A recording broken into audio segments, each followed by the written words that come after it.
Hello students, आज का हमारा टॉपिक है हाइड्रोबोरेशन ऑक्सीडेशन। हाइड्रोबोरेशन ऑक्सीडेशन जो होता है वो एक एल्कोहल का प्रिपरेशन मेथड होता है। यहाँ पर हम क्या करते हैं, यहाँ पर हम एल्किन्स के थ्रू क्या बनाते हैं, एल्कोहल बनाते हैं। एल्किन्स के थ्रू हम यहाँ पर एल्कोहल बनाएंगे और यहाँ पर आप वाटर का क्या करेंगे, इनडायरेक्ट एडिशन। तो हम यहाँ लिख सकते हैं कि indirect addition of water, addition of water. Water वाटर को हम यहाँ पर ऐड करेंगे इनडायरेक्ट वे से। वो किस तरीके से करेंगे वो हम यहाँ पर सीखेंगे। अब देखो, एल्किन्स के थ्रू आप यहाँ पर एल्कोहल बना रहे, तो एल्किन्स वो हो सकता है वो सिमेट्रिकल एल्किन्स हो जाए या अनसिमेट्रिकल एल्किन्स। तो यहाँ पर हम ले रहे हैं कौन सा alkenes, symmetrical alkenes, symmetrical alkene. और इस साइड ले रहे हैं हम कैसा, अनसिमेट्रिकल एल्किन। दोनों ही एल्किन्स पर क्या कर सकते हैं, वाटर का आप एडिशन कर सकते हैं इनडायरेक्ट वे से। तो यहाँ पर मैं ले रहा हूँ क्या, सिमेट्रिकल एल्किन। सबसे पहले CH2 डबल बॉन्ड CH2, ठीक है। इसका रिएक्शन सबसे पहले आपको कराना है किससे, BH3 के साथ, और दूसरी बार आपको इसका H2O2 के साथ बेसिक मीडियम में रिएक्शन कराना है। तो यहाँ पर आप हाइड्रोजन को ऐड कर देंगे तो क्या हो जाएगा, CH3, और यहाँ पर जो है आप OH को ऐड कर देंगे तो हमारे पास बन जाएगा CH2 एंड OH। इथेनॉल बन जाता है हमारे पास। कैसे बना है इथेनॉल, ये हमें मैकेनिज्म में समझ में आ जाएगा, है ना। तो आपने यहाँ पर इथिन से इथेनॉल बना दिया, है ना, इथिन से इथेनॉल बनाया। आपने हाइड्रोजन को यहाँ पर ऐड करा तो यहाँ पर हो चुका है CH3, और जो OH था उसे आपने यहाँ पर ऐड कर दिया। किस तरीके से करा वो भी हम इसकी मैकेनिज्म में देखेंगे। अब आ जाता है अनसिमेट्रिकल एल्किन्स। अनसिमेट्रिकल एल्किन्स में क्या करना आपको, जैसे मैंने यहाँ पर लिया CH3 CH double bond CH2, ये हमारे पास है प्रोपीन। अनसिमेट्रिकल क्यों बोल रहे हैं हम, क्योंकि डबल बॉन्ड के दोनों तरफ एक जैसा ग्रुप जुड़ा हुआ नहीं है। इस साइड 2 कार्बन है और इस साइड 1 कार्बन है, तो इस एल्किन को हम बोलेंगे अनसिमेट्रिकल एल्किन। जब आप इसका रिएक्शन कराएंगे BH3 के साथ और H2O2 के साथ बेसिक मीडियम में रिएक्शन कराएंगे तो आपको यहाँ पर मिलेगा CH3 CH2 CH2 and OH plus H3BO3। ये आपको बाई प्रोडक्ट मिलेगा और ये आपका मेन प्रोडक्ट होगा जिसे हम बोलेंगे प्रोपेनॉल, है ना। अब ये मिला तो मिला कैसे, हम यहाँ मैकेनिज्म में इसको सीखेंगे। तो इसका मैकेनिज्म हम देखते हैं जिससे कि हमें समझ में आ जाएगा कि किस तरीके से वाटर का इनडायरेक्ट एडिशन होता है, ठीक है।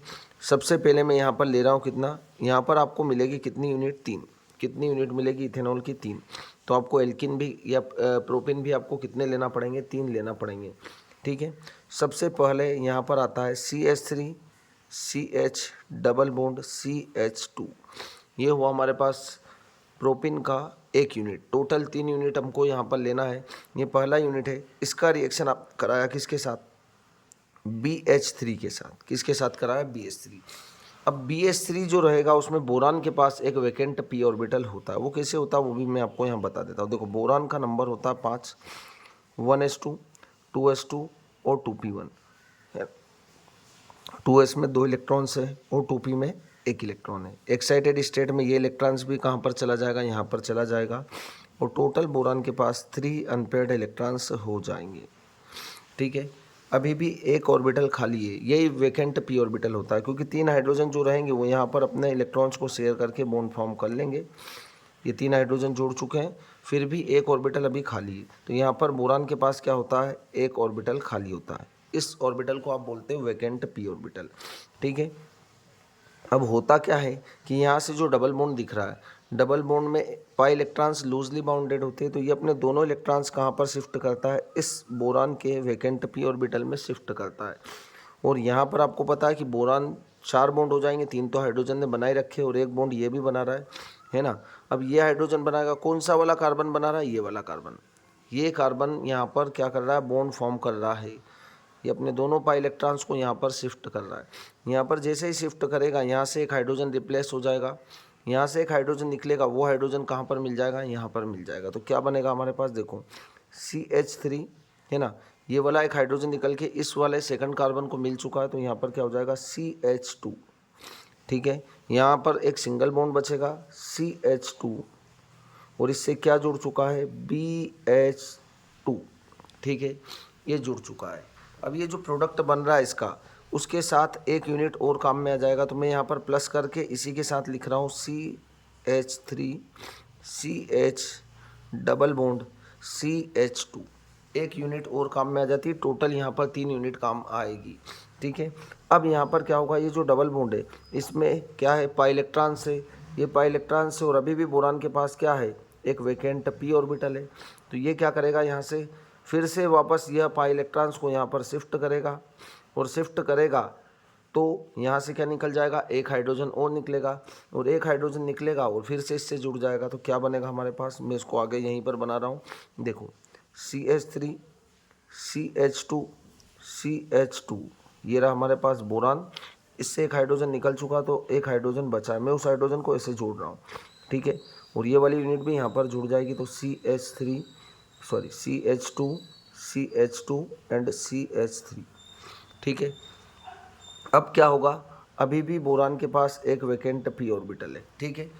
अब एक यूनिट और बाकी है हमारे पास, तो यहाँ पर एक यूनिट और आ जाती है CH3 CH double bond CH2। अब क्या होगा, ये अपने वापस से पाई इलेक्ट्रॉन्स को कहाँ पर शिफ्ट करेगा, इस बोरान के वैकेंट p ऑर्बिटल में शिफ्ट करेगा। फिर बोरान का जो एक और हाइड्रोजन है लास्ट वाला, वो हाइड्रोजन वापस से कहाँ पर शिफ्ट हो जाएगा, यहाँ पर, क्योंकि बोरान 3 से ज़्यादा बॉन्ड नहीं बनाता है।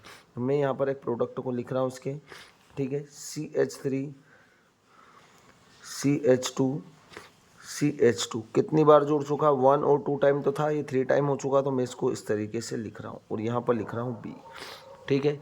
इस तरीके से आपके पास ये बन जाएगा। अब बोरान जो रहेगा, है ना, आपको क्या करना है, यहाँ पर H2O2, तो मैं इसे लिख रहा हूँ HO और HO, किस में, ये बेसिक मीडियम में, ये H2O2 है ना, हमने यहाँ पर लिखा ही था, H2O2 का यूज़ भी हम करेंगे। तो अब आपको क्या करना है, देखो कितने OH है, इसकी यूनिट 3 है, तो आपको कितने H2O2 लेना है, 3, ठीक है। यहाँ से ब्रेक करना है, 3 OH को आपको इसके साथ जोड़ देना, और 3 OH जो है वो इसके साथ जुड़ जाएंगे। तो हमारे पास क्या बनेगा, देखो CH3 CH2 CH2, कितनी यूनिट है इसकी, 3 है, तो मैं इस 3 को यहाँ लगा रहा हूँ, उससे जोड़ देंगे आप 3 OH को, और ये जो 3 OH बचे हैं उसको इसके साथ जोड़ देंगे, तो आपके पास क्या बनेगा, H3BO3, ठीक है, ये आपके पास बन जाएगा यहाँ पर। तो आपको क्लियर समझ में आ रहा होगा कि ये रिएक्शन किस तरीके से प्रोसीड करती है। इस रिएक्शन को हम इसीलिए हाइड्रोबोरेशन ऑक्सीडेशन बोलते हैं, क्योंकि यहाँ पर आपने एल्किन के थ्रू एल्कोहल का फॉर्मेशन कर दिया, जो कि आपको अच्छी तरीके से क्लियर हो चुका होगा। Thank you.